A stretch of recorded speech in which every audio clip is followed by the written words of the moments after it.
আমায় উড়িয়ে নিয়ে চল এ মদিনার হাওয়া এ মদিনার হাওয়া আমায় উড়িয়ে নিয়ে চল यही माथे यही चोखे মদিনার মাটি তুলিব মদিনার মাটি তুলিব 4 দিনের জিন্দেগি আমি কি করিব সব সময় আল্লাহু আল্লাহু করিব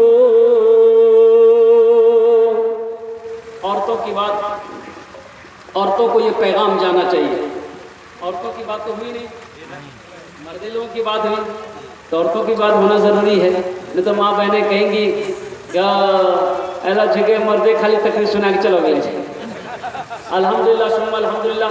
मेरे भाइयों मेरे दोस्तों मेरे बुजुर्गों कुर्बान जाओ अल्लाह के नबी इरशाद फरमाते हैं तुम में सबसे अच्छा वो है जो अपनी बीवी के साथ अच्छा सलूक करता हो। सुभान अल्लाह बोलो नहीं हो। तुम में सबसे अच्छा वो है जो अपनी बीवी के साथ अच्छा सलूक करता हो। अल्लाह के नबी की 11 बीवियां और कुर्बान जाओ अल्लाह के नबी जब भी जिस बीवी के घर तशरीफ ले जाते होठों पे तबस्सुम होता। अच्छा घर में झाड़ू लगाना चाहिए कि नहीं चाहिए भाई घर में मर्द को झाड़ू लगाना चाहिए कि नहीं चाहिए?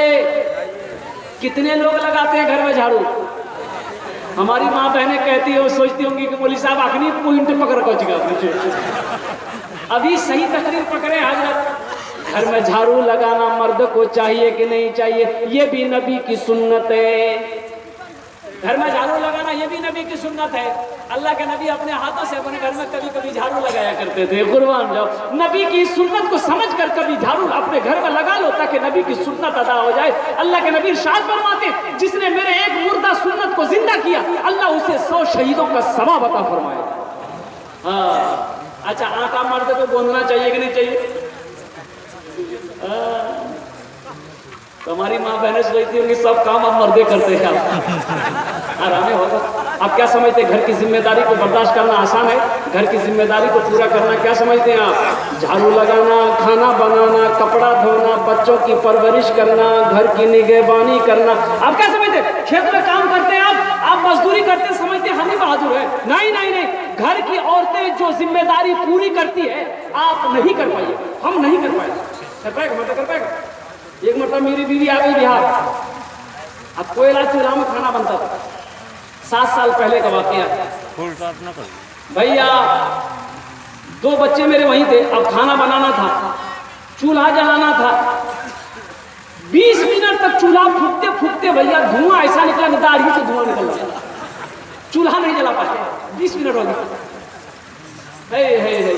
कितनी साबिरा है हमारी माँ बहनों, कितनी जाहिदा है, कितनी साइमा है कि चिलचिलाती धूप में बैठकर खाना बनाती है। भूख लगी है लेकिन वो खाने में हाथ उस वक्त तक नहीं लगाती जब तक कि वो अपने शौहर को खाना ना खिला दे।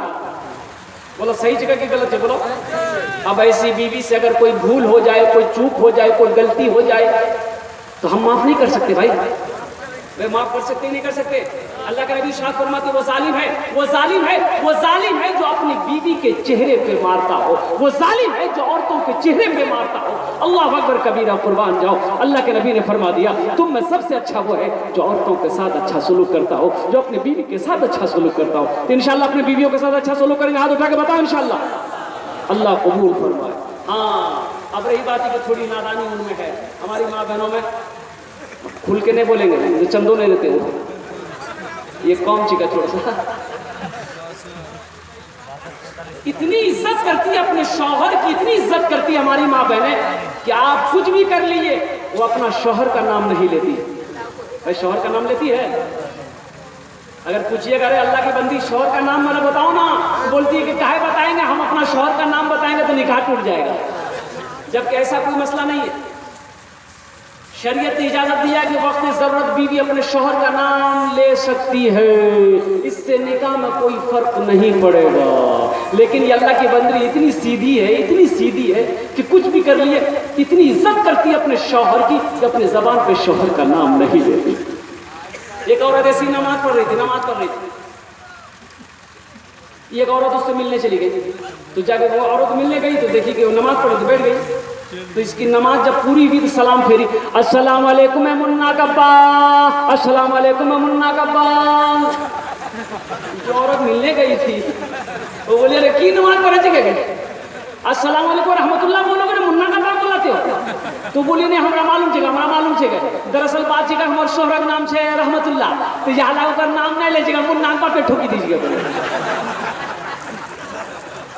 ओ मेरी माँ बहनों सुनो सुनो, आपके लिए भी प्यारी हदीस है। अल्लाह के नबी सल्लल्लाहु अलैहि वसल्लम इरशाद फरमाते, जो भी औरत बगैर बोले बगैर कहे अपने शौहर के बदन को दबाती है, अल्लाह ताला उस औरत को अपने रास्ते में 70 तोला सोना सदका करने का सवाब अता फरमाता है। मेरी माँ बहनों आपके लिए भी दरवाजा है। हदीस के अंदर में है कि जब कोई औरत अपने घर में झाड़ू लगाती है, अल्लाह उस औरत को खाने काबा में झाड़ू लगाने का सवाब अता फरमाता है। सुभान अल्लाह बोलो मेरे भाई। और मर्द के लिए एक पैगाम है, अल्हम्दुलिल्लाह मर्द के लिए एक पैगाम है। हदीस के अंदर में है कि जब कोई मर्द अपनी बीवी को एक मसला बता दे, एक मसला बता दे शौहर अपनी बीवी को जाकर, तो अल्लाह पाक उस शौहर को, उस मर्द को 80 साल नफली इबादत का सवाब अता फरमाता है।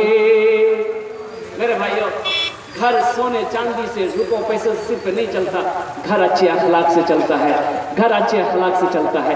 अपने बाल बच्चों के साथ अच्छा सलूक कीजिए, अपनी बीवी के साथ अच्छा सलूक कीजिए, उसकी छोटी मोटी गलती हो तो माफ़ कर दीजिए। इन्हीं कहने के लिए बहुत सारी बातें हैं, इन्हीं चंद कलिमात के साथ अल्हम्दुलिल्लाह सुम्मा अल्हम्दुलिल्लाह मैं अपनी बात को पूरी करता हूँ। मैं माजरत चाहता हूँ, इंशाअल्लाह अल्लाह फिर हयात से रखेगा, इंशाअल्लाह आपके सामने खड़ा होऊंगा।